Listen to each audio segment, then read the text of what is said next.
Hello everyone. तो ये height and distance का चैप्टर नंबर 9 क्लास 10th का एक बहुत ही इंपॉर्टेंट क्वेश्चन है। हाइट एंड डिस्टेंस का जो एग्जाम्स में पूछा जाता है मोस्टली, और बच्चों को थोड़ी इसमें प्रॉब्लम भी आती है। तो क्या है question? A straight highway leads to the foot of tower. A man standing at the top of the tower observes a car at an angle of depression of 30 degree which is approaching the foot of the tower with uniform speed. 6 seconds later, the angle of depression of the car is found to be 60 degree. Find the time taken by the car to reach the foot of the tower from this point. Question समझो क्या कह रहा है? ये building है, tower है, ठीक है ना? टावर है ना, ये टावर है। एक पर्सन यहाँ खड़ा हुआ है, वो एक कार को देख रहा है जो 30 डिग्री के एंगल पे है। एंगल ऑफ डिप्रेशन ऊपर से नीचे देख रहा है ना बेटा, तो एंगल ऑफ डिप्रेशन हो गया।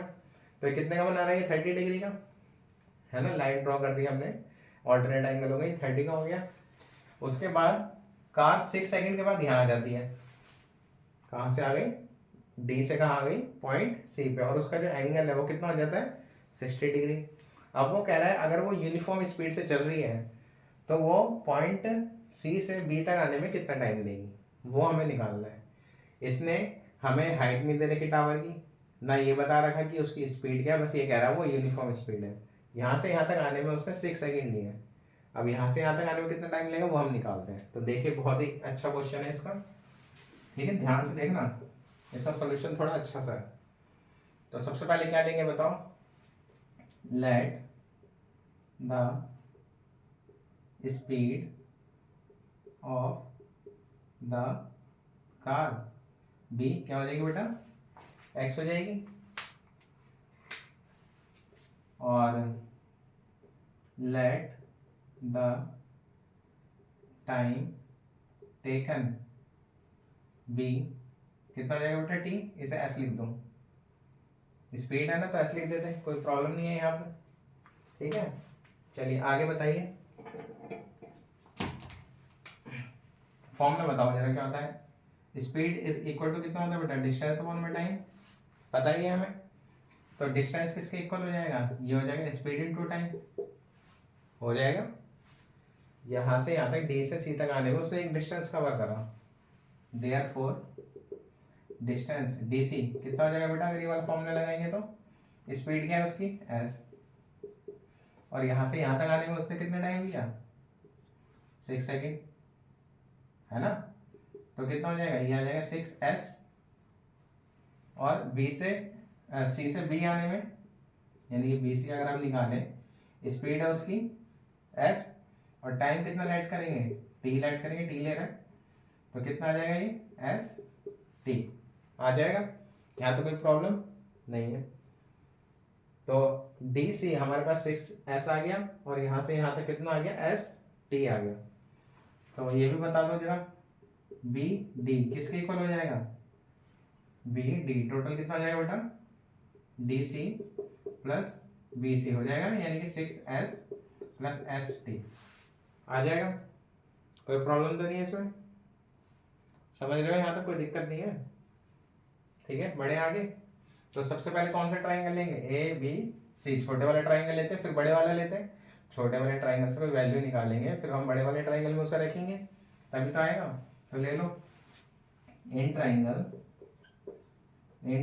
ए B C, A B C कितना बेटा? वो 10 60 डिग्री कितना होता है? 10 60 डिग्री परपेंडिकुलर अपन में बेस।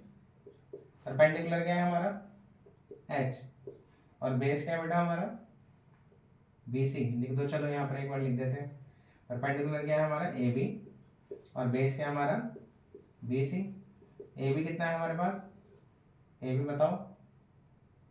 ए बी एच है, और बी सी कितना निकाला है आपने? S T. और √3 की वैल्यू कितनी? 60 की कितनी होती है वैल्यू? √3h अपॉन में एस टी, ठीक है? क्रॉस मल्टीप्लाई कर देंगे, यह आ जाएगा √3s t is equal to h। इसे लिख दो इक्वेशन 1। कोई प्रॉब्लम हो तो बताओ इसमें? नहीं है? अब क्या लेंगे हम? बड़े वाला ट्राइंगल। ठीक है, यहाँ पे बड़े वाले ट्राइंगल ले लो। इन ट्राइंगल क्या आ जाएगा, ए बी डी, कितने डिग्री का एंगल बनना है, 30 डिग्री का। tan 30 कितना हो जाएगा, perpendicular upon base A B upon B कितना हो जाएगा बेटा, बी डी। कितना होता है ये कितना होता है, 1/√3। ए बी कितना बताओ, ए बी हमारे पास h, और पर ये क्या है, लिख दो यहाँ पे, परपेंडिकुलर अपॉन बेस होता है ना, यहाँ तो लिख दिया ना मैंने, सही है, ये h आ गया। और ये कितना बेटा हमारे पास, बी डी कितना है, निकाला था यहाँ पे हमने, 6s plus S T, cross multiply कर दो तो कितना आ जाएगा, √3h is equal to 6s upon में S T, therefore h will be 6s plus S T upon में √3। इसे लिख दो इक्वेशन 2, इसे लिख दो इक्वेशन 1। प्रॉब्लम कोई, चलिए बढ़े आगे, क्या लिख देंगे, फ्रॉम इक्वेशन 1 एंड 2 इक्वेट कर दो दोनों को, यहाँ पे भी h है, यहाँ पे भी h है, तो मैं इसे लिख सकता हूँ √3 S T is equal to 6s S T upon में √3, लिख सकते हैं भाई, दोनों बराबर है ना आपस में, ये भी h है, ये भी h है, देयरफॉर ये वाली जो साइड है और ये वाली जो साइड है इक्वल होंगी, क्रॉस मल्टीप्लाई कर दो इसका, √3 किधर कर दो बेटा, 3 आ जाएगा S T which is equal to 6, और ये एस टी आ गया, दोनों में एस कॉमन आ रहा है, इसमें एस कॉमन ले लो, एस कॉमन ले लेंगे तो ये आ जाएगा 6 प्लस टी, एस से एस कैंसिल हो गया बेटा, ये आ गया 3t और 6 प्लस टी, टी को इधर ले आओ, 3t minus T is equal to 6, कितना आ जाएगा, 2t इज इक्वल टू 6, तो t कितना आ जाएगा बेटा, 6 अपॉन में 2 कट के कितना आ जाएगा 3, तो t कितना आ जाएगा बेटा हमारे पास 3 सेकेंड। यही आंसर है हमारा, यही टाइम निकालना था। कार जो है कितने टाइम लेगी, यहाँ से यहाँ आने में 6 सेकेंड लेगी। तो ये बहुत ही अच्छा क्वेश्चन था उसका हाइट एंड डिस्टेंस का, सम एप्लीकेशन ऑफ इंटीग्रेशन का, ये हमने आपको करा दिया।